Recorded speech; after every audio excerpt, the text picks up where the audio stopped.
Assalamualaikum warahmatullahi wabarakatuh. Salam sejahtera, Shalom.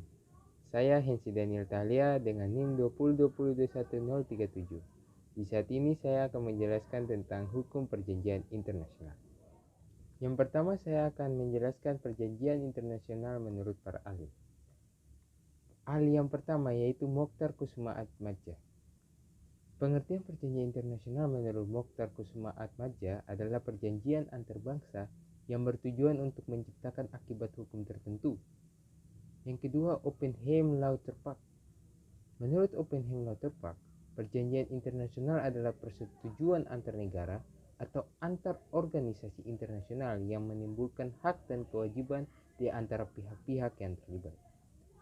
Yang terakhir, menurut Jeremy Bentham. Menurut Jeremy Bentham, perjanjian internasional adalah aturan yang mengatur hubungan antar negara.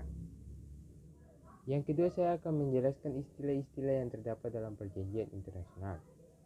Yang pertama, piagam. Piagam atau charter adalah sebuah istilah yang digunakan di dalam perjanjian internasional untuk pendirian badan yang melakukan fungsi administratif.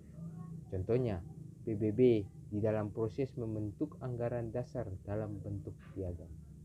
Yang kedua, statuta. Ada beberapa hal yang istilahnya menggunakan statut ini, yaitu konstitusi lembaga internasional, kumpulan aturan hukum, dan instrumen tambahan dari konvensi yang memberikan aturan-aturan tertentu yang harus dilakukan. Yang ketiga, deklarasi atau declaration.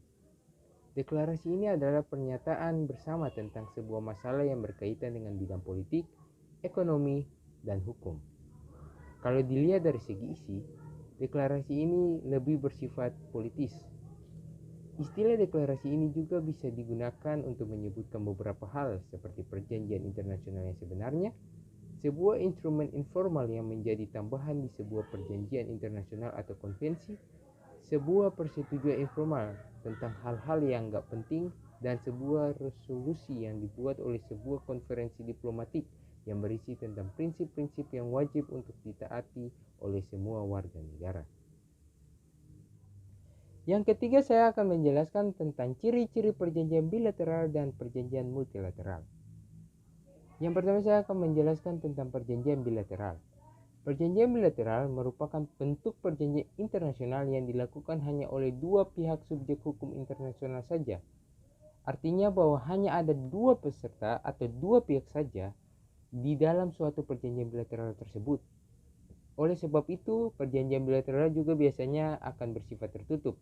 Tertutup artinya perjanjian yang dibuat tidak perlu dipublikasikan atau disebarluaskan secara internasional. Perjanjian ini hanya mengandung dua kepentingan negara maupun dua kepentingan organisasi yang ingin dicapai bersama melalui suatu keputusan bersama. Kemudian perjanjian multilateral. Bentuk yang kedua dari perjanjian internasional berdasarkan pada jumlah peserta di dalamnya adalah perjanjian multilateral. Perjanjian multilateral sendiri merupakan perjanjian internasional yang dibentuk oleh lebih dari dua negara atau dua organisasi internasional. Perjanjian ini biasanya akan menyangkut suatu kerjasama demi mencapai satu tujuan atau kepentingan yang sama. Di dalam perjanjian multilateral, biasanya tidak hanya menyangkut kepentingan dari negara atau organisasi yang bersangkutan, tetapi lebih bersifat terbuka. Nah, terbuka di sini artinya memungkinkan untuk menyangkut kepentingan negara atau organisasi internasional lainnya yang tidak terlibat secara langsung di dalam perjanjian multilateral tersebut. Sekian dari presentasi saya. Terima kasih.